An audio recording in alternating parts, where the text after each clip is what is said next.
आपने रामायण में जामवंत जी को तो जरूर देखा होगा, लेकिन एक ऐसी रहस्यमयी जगह है जिससे आप सभी अनजान हैं। आज हम पहुंचे हैं एक ऐसी गुफा में जहां पर बेशकीमती मणि के लिए जामवंत जी का श्री राम स्वरूप कृष्ण जी से युद्ध हुआ, जिसके बाद श्री कृष्ण को जामवंत जी की पुत्री जामवंती से विवाह भी करना पड़ा। और आपको बता दें कि जामवंत जी आज भी जिंदा है। पूरे वीडियो को अंत तक जरूर देखें और अगर आप भी श्री राम भक्त हैं तो कमेंट में जय श्री राम जरूर लिख दें। कहा जाता है कि 18 दिन युद्ध चला जामवंत और कृष्ण जी के बीच में, और 18 दिन के बाद जब कृष्ण जी नहीं हारे तो कहीं जामवंत समझ गए कि ये श्री राम स्वरूप कृष्ण जी ही हैं। इसके बाद जामवंत ने कहा कि ये मणि वो इसी तरह से तो कृष्ण जी को नहीं दे सकते, लेकिन अगर वो उनकी पुत्री से विवाह करेंगे, उन्हें स्वीकार करेंगे तो वो कन्यादान में वो मणि जरूर देंगे। एक नजर से आप इसमें देखोगे ना, हाँ जी, तो आप जिसको मानते हो, हाँ, आपका जो भी प्रिय है उसकी मुझे तो मेरे को तो आती गणेश जी की दिखी थी, ऐसे ही आपको दिखाई देगा इसमें। आप जिसको प्यार करते हो, अपने कुलदेवी, आपके इष्ट देव, ये जैसे जैसे इसमें पूरा होता जाएगा तो ये रुद्राक्ष बनता जाएगा और ये खुद ही प्रकट हो रही है। खुद ही प्रकट, ये सभी यहाँ पर देखो, ये जो भी हो रहा है वो सभी स्वयं ही हो रहा है। ये पानी गिरने से ही हो रहा है। बरसात आती है, मौसम बदलता है, गुफा को कुछ नहीं होता। गुफा को कुछ नहीं होता। यहाँ से मैंने बोला ना, माइंस में अभी पानी भरा हुआ है। हाँ जी, अभी भी पानी भरा हुआ है पूरा, लेकिन ये 45 फीट जमीन से नीचे है। 45 फीट नीचे है। नीचे है, लेकिन इसमें पानी कभी भी नहीं होता है। 100 इंच होता है या 500 इंच होता है, इसमें पानी कभी नहीं। काफी बड़ी गुफा है ना। समय के अनुसार चेंज होता है। जी जी जी। यहाँ पर एक स्थान है, यहाँ पे टच करो। यहाँ से एक समय पे सिर्फ पानी की जगह दूध बहता था। अच्छा जी, इस जगह से। और अभी तो बंद हो गया सब कुछ समय के अनुसार। जैसे जैसे तो कलयुग आ यहाँ गया, पर जो रामेश्वर दास बापू थे ना, वो छोटी सी एल्यूमिनियम की एक कटोरी रखते थे और दूध यहाँ से, तो इसमें दूध इकट्ठा होता था, चमत्कार है। और ऐसा कहा जाता है जो कि यहाँ पे खजाना बहुत होता था और जो मणि थी उससे खजाना निकलता था। यहाँ पर लेकिन कोई यहाँ पर बोलते हैं कि ये इसके पीछे है खजाना। और कितने समय में कितना किलो खजाना उस मणि से उत्पन्न होता था? Per day 400 KG. एक दिन में 400 किलो सोना। और ये मिट्टी में भी सोने के कण है। जो भी आते हैं अपने पैरों पे भी इस पवित्र मिट्टी की छाप लेके जाते हैं। यहाँ से ये द्वारका का रास्ता है, ये पूरा रास्ता द्वारका जाता है। द्वारका जाता है। अभी तो क्या है कि ये बंद हो गया है, थोड़े दूर तक जा सकते हैं, फिर बंद हो जाता है और वहाँ पे सफोकेशन होता है, ऑक्सीजन में दिक्कत होती है, तो लोग वापस आ जाते हैं। इस रास्ते के जरिए द्वारका जाते हैं। कृष्ण इस रास्ते के जरिए द्वारका गए थे जामवंती को लेकर, जब उनसे विवाह किया था उन्होंने इस गुफा के अंदर, उन्हें अपनाया था। वैसे ये अभी आम जनता के लिए नहीं है। जनता के लिए नहीं है, अंदर में तो ऐसा कुछ है नहीं। घूमने को घूम सकते हैं, लेकिन घूमने को जा सकते हैं, थोड़ी देर हाँ, वापस आ जाएंगे, वापस आ सकते हैं, लेकिन थोड़ी दूर कहीं जा सकते हैं, वैसे बंद हो गया है। अच्छा जी, वो बंद है, पर ये रास्ता सीधा द्वारका निकलता है। कितना किलोमीटर कवर करता है? मान लो कि 130 किलोमीटर। 130 किलोमीटर। जमीन के अंदर 45 फुट, इतना भी कुछ हो सकता है। कितना सोचने वाली बात है।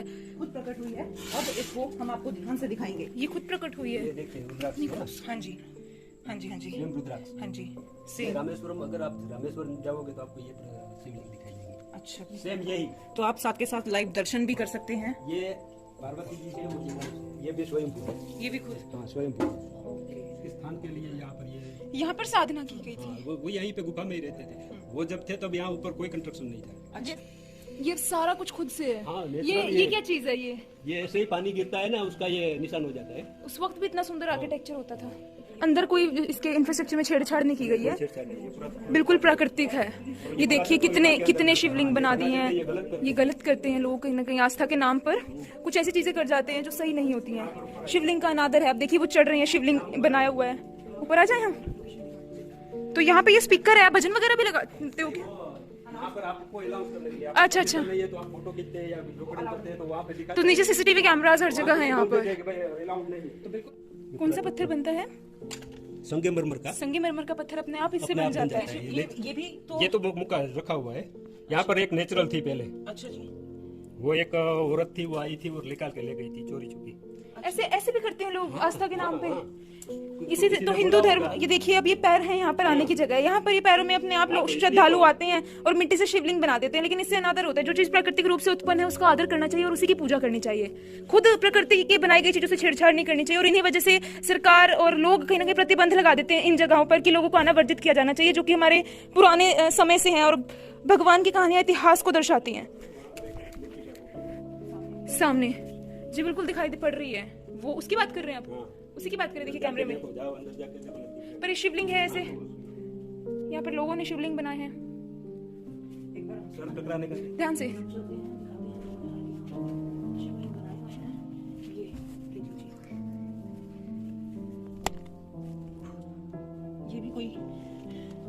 मूर्ति बनी हुई है, बहुत खूबसूरत है। धारण कर लेते हैं, आहिस्ता आहिस्ता समय जाने के बाद वो मूर्ति तैयार हो जाएगी। अभी आपको कुछ अंदाजा है इस चीज को कितना समय हुआ, क्योंकि वैसे तो ये इतिहास है, सतयुग के समय से कृष्ण का 5000 साल बोलते हैं, तो इसको कम से कम 7000 साल हुआ है, क्योंकि कृष्ण से पहले कि राम के समय में है ये, के समय के बाद, हाँ, जामवंत यहीं बैठ के, राम के समय के बाद और कृष्ण के समय से पहले, तो दीची ऋषि की वजह से ये गुफा का निर्माण हुआ, और ये किसी ने बनाया नहीं। और इतने महान ऋषि यहाँ पर बैठ के ध्यान लगाएंगे तो वैसे ही सकारात्मकता पूरे एनवायरनमेंट में फैल जाएगी। और ये मिट्टी कहा जाता है कि इस मिट्टी में सोने के कण अभी भी हैं, क्योंकि वो मणि यहाँ पर रखी गई थी। सिर्फ इसमें हाथ लगा कर निकाल लो, हाथ में बाहर जाके देखोगे तो आपको बिल्कुल चमक, देखिए आप देख सकते हैं चमक आ रही है हाथों में। कहते हैं कि जामवंत जी बहुत ही विद्वान थे, वो निरंतर पढ़ाई किया करते थे और उनको लंबा जीवन यानी अमरता का वरदान भी प्राप्त था। परशुराम और हनुमान के बाद जामवंत ही एक ऐसे दिव्य व्यक्ति थे जिनके तीनों युगों में होने का वर्णन भी मिलता है और कहा जाता है कि वो आज भी जिंदा हैं। जामवंत जी की उम्र परशुराम और हनुमान से भी लंबी उम्र कही जाती है। आपको बता दें कि रावण वध के बाद जामवंत ने भगवान श्री राम से कहा कि प्रभु, इस युद्ध में सबको लड़ने का अवसर मिला, लेकिन मुझे मेरी वीरता दिखाने का कोई मौका नहीं मिला। युद्ध करने की मेरी इच्छा तो मेरे मन में ही दब गई। उस वक्त भगवान श्री राम ने जामवंत से कहा था कि तुम्हारी ये इच्छा जरूर पूरी होगी जब मैं अगला अवतार धारण करूंगा, तब तक तुम इस गुफा में रहकर तपस्या करो। जी हाँ दोस्तों, ये वही गुफा है जिसकी वीडियो आप अभी देख रहे हैं। यही वो गुफा है जहां पर श्री राम स्वरूप कृष्ण जी ने फिर जामवंत जी से युद्ध। उसके बाद जब द्वापर युग आया, जिसमें श्री कृष्ण जी पर जब श्यामांतर मणि की चोरी का झूठा आरोप लगा, तब खुद को सही साबित करने के लिए और अपना वचन पूरा करने के लिए गुजरात के पोरबंदर से करीबन 17 किलोमीटर दूर एक गुफा है जिसकी तस्वीरें आप देख रही हैं, और इस गुफा को जामवंत की गुफा भी कहा जाता है। और यहीं पर श्री कृष्ण जी को अपने वचन के कारण जामवंत जी से युद्ध करना पड़ा। कहा जाता है कि ये युद्ध 28 दिन तक चला और बाद में जब जामवंत जी युद्ध में हारने लगे, तब उन्होंने प्रभु श्री राम को पुकारा और उनकी पुकार सुनकर श्री कृष्ण जी को अपने राम स्वरूप में आना पड़ा। तब जामवंत जी ने अपनी भूल स्वीकारी और उन्होंने मणि के साथ निवेदन किया कि आप मेरी पुत्री जामवंती जी से विवाह करें, मैं कन्यादान के रूप में ही ये मणि आपको दे सकता हूँ। जिसके बाद कहा जाता है कि श्री कृष्ण ने उनकी पुत्री जामवंती से विवाह किया और कृष्ण और जामवंती के पुत्र साम के कारण ही कृष्ण कुल का अंत हुआ। हाँ, जामवंत जी कलयुग में भी जरूर होंगे, कहीं भगवान की भक्ति में तपस्यारत वो जरूर मिलेंगे। भगवान के भक्तों को संसार से नहीं, सिर्फ भगवान के दर्शन की प्यास होती है। जय सिया राम, जय श्री कृष्ण।